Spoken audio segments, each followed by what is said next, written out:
Welcome back to Rhomany's Realm. I'm Rhomany and today is unboxing day.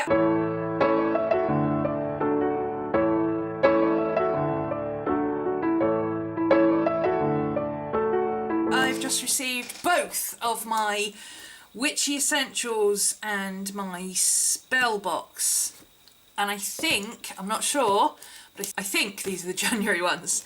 So somewhere in here we have a Witchy Essentials for January and a spell box for January, and I can tell you, I don't know which one this is, but it smells amazing. It's got eucalyptus oil in it.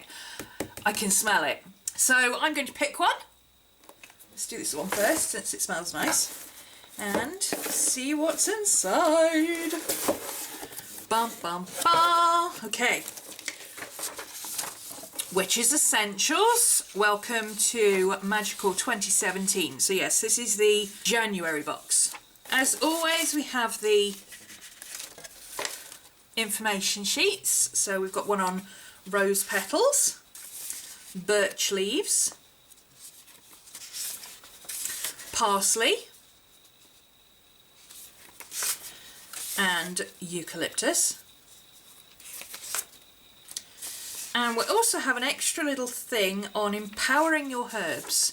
So this is something you do when you're grinding your herbs up and you're putting intention into your herbs, mixing them together, or when you're putting them into a tincture or an oil or whatever. That's empowering your herbs is something you do as an intention. It's basically a thoughts process. It's kind of like meditation, actually. Yellow, so that'll be our candles. Here's our yellow candles. Just in time for Imbolc at the beginning of next month, because that of course is the Festival of Light, so yellow is a good colour for that.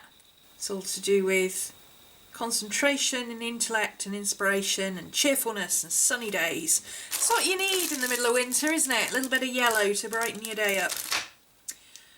Nice. So let's have a look at what we've got here. There's the eucalyptus oil.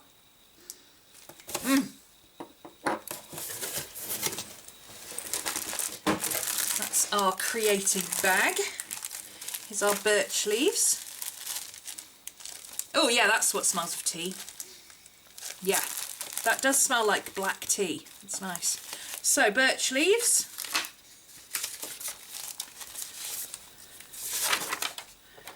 Ye olde English remedies here. Very common in Britain. Birch trees are everywhere.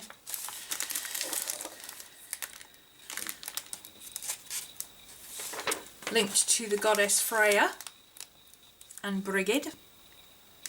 Now, the name birch derives from Sanskrit, burra, meaning the shining tree, because of course silver birch, they're called silver birch because they turn, I think it's purple in winter.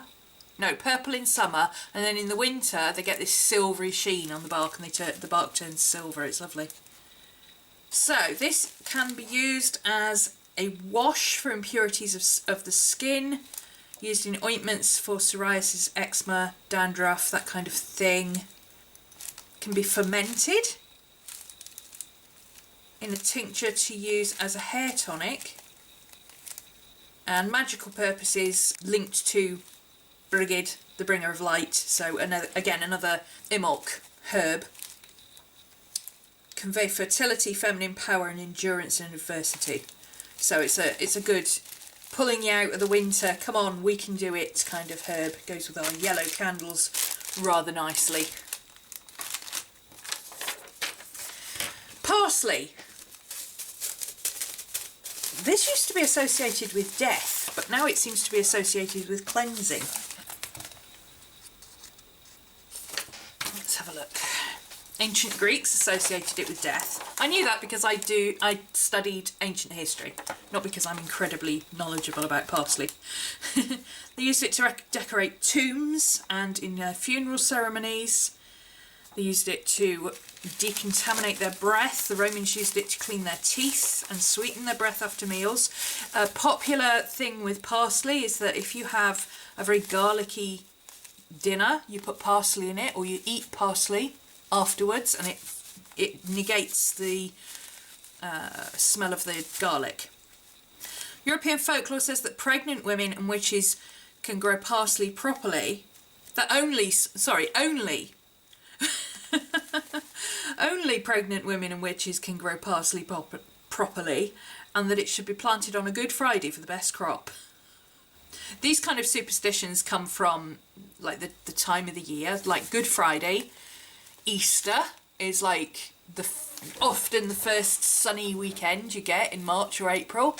Medieval Europeans believed you could kill someone by plucking a sprig of parsley while saying their name. So medicinally, I know it's used as a tea, and poultices, yeah, cooling, swelling, puffiness. It's also used for getting rid of lice. Urinary and kidney ailments, jaundice, and it's a diuretic. Cautionary on this one, probably because of the diuretic. Pregnant women should not eat large quantities of parsley, so you can grow it, but don't eat it. Large amounts of parsley can have toxic effects on the liver, lungs and kidneys. Parsley oil should never be taken internally. Use care if collecting wild parsley. That's because the stems actually produce this slimy kind of green or white substance, depending on where you pick it, and it's poisonous, amazingly enough. Use care if... oh, I've said that. Fool's parsley looks a great deal like the real thing, but the leaves are more acute, darker green and don't smell nice. It's poisonous, though it has its own uses. See? Magical uses: calming, protecting, finance, fertility, purification, all that kind of stuff. It's a pretty all-round universal herb, really. And it's one of the kitchen herbs. So when people say, well, I want to start growing herbs, where do I start? Parsley is always one of the ones on my list, because it's nice and easy to use and you can use it in cooking. So there's our parsley. We've also got rose petals, obviously associated with Venus and fertility and love and all that kind of stuff.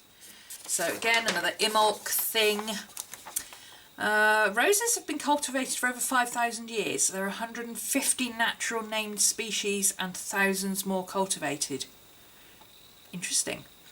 You can hybrid roses. I believe what they do is cut the stem off one rose and tie it to another, and it produces it kind of grows together. In the Iliad, Homer mentions that Hector's body was anointed with rose after he was killed by Achilles. Linked to Aphrodite, Adonis, Sappho, Horace, and Pliny wrote advice on growing proper roses, to be used in medicine, fragrance, and as confetti in celebrations, which is still done. You still, very common to have a flower girl at a wedding sprinkling rose petals, or to have the marital bed sprinkled in rose petals when you get to a hotel or wherever you're going. Linked to Flora, Bacchus, Vertumnus, Hymen, Venus and Cupid. So basically all of the love gods. Sugar water and rose water is very common, and so is the honey. So honey for coughs and sore throats.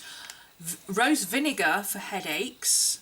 Rose water for chapped skin and abrasions, and I actually use it for my scalp because I have dreads. Rose water is very good for the scalp. It cleanses the scalp. It stops the skin drying out. It is a natural, good for your hair thing. Rose hips, full of vitamin C and made in teas. And magically, everything to do with love. Everything. Okay, so that's rose petals, and they are very pretty. One of the beautiful things about rose petals, because the best ones to use are the deep red cabbage roses, so the ones with really loads and loads of very, very dark red petals. The kind you think of on Valentine's Day. And when you dry them, you get all these beautiful rainbow colours, pinks and purples and reds and oranges and browns and golds, and oh, they're just so beautiful. Very nice. They also make lovely incense. So that is our herbs. Our oil, of course, is eucalyptus, which is used for cleansing and all sorts of things, respiratory stuff. Eucalyptus is from Australia. Has a very sweet, fresh and aromatic smell, but which is impossible to capture in the oil. Interesting. You get a camphor-like scent from the oil, which is, that's exactly what it smells like. It's lovely. Not as strong as camphor. Camphor kill your sinuses, but this is very nice if you've got a cold. Just have a whiff of this. It'll clear your sinuses for you. Eucalyptus oil kills about 70% of airborne staphylococci bacteria, which is airborne colds and flu type stuff. Traditionally known for clearing the respiratory tract, bronchial congestion, sinus headaches, clearing the air in sick rooms, insect repellent. I didn't know about that. Rheumatoid arthritis, weakness and neuralgia. Emotionally, it clears and cools the head and is useful when emotions are boiling over. Do not take internally. Magically, eucalyptus is for purification and calming and cooling and removing negative energies. Oh, that's a good idea. We've got a list here of what you can blend it with, what it blends well with, like lemon. Lemon and eucalyptus is a universal one. Juniper as well. Very nice. I like that. And then we have our make and bake. So, what have we got? Ooh, magical tinctures. Excellent. This is what I like. A tincture is basically a mix of liquids and herbs that you ferment or leave to stand for a while, and it's generally a minor kind of medicine, if you like. So like cough syrup would be a tincture, something like that, whereas, you know, it's not full-blown antibiotics type stuff, but magically you can use them for all sorts of things.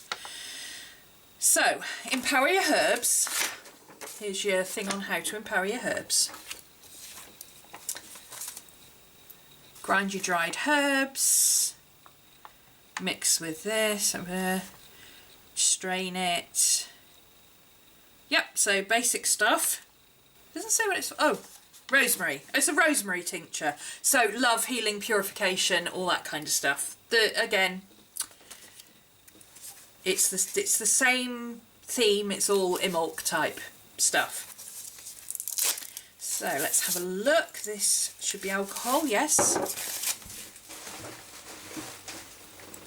So it's very, very simple. You take your rosemary, you put it in alcohol, you let it sit for a while. I usually let mine sit for a couple of weeks and shake it every so often. I like to leave mine that are settling by the kettle, so every time I go and make a cup of tea I give it a good shake just to, you know, jazz things up a bit, get it going.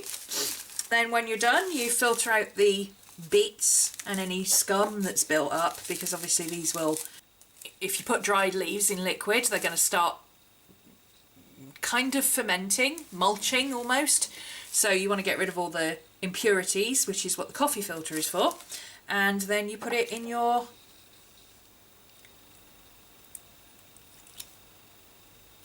got a dropper cap there.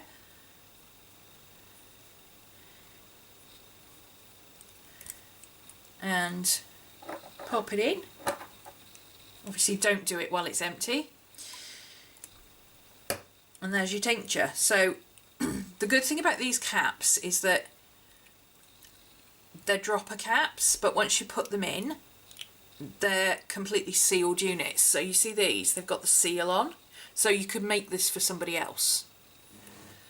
These are a really good thing to get if you're going to make tinctures for other people. So it doesn't say what kind of alcohol this is. I don't really want to open it to find out. I doubt very much that it's just pure alcohol. It's probably vodka or something like that. So that's nice and easy. I mean, that is a 2-second job. Literally putting your herbs into there, add your alcohol, stopper it up, shake it on a regular basis, leave it for a couple of weeks, and Bob's your uncle. Does it say how long it recommends to leave it for? I usually leave mine for 2 or 3 weeks.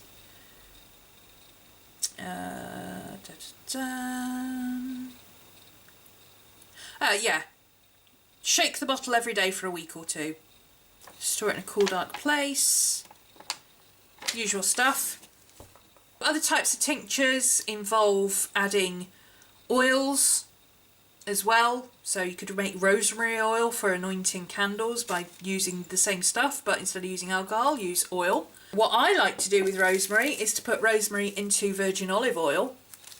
In fact, if you put rosemary, garlic, parsley and a couple of cloves into a bottle of virgin olive oil and let it sit, it tastes amazing. You can put it in your food and it's very, very, very nice. Little cooking tip there for you. So that's our make and bake, nice easy make and bake this time.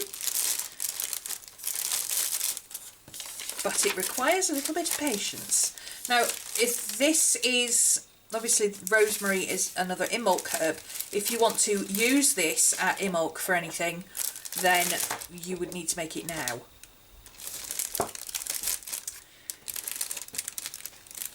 Because you have to let it sit for a couple of weeks, and Imbolc is a couple of weeks away.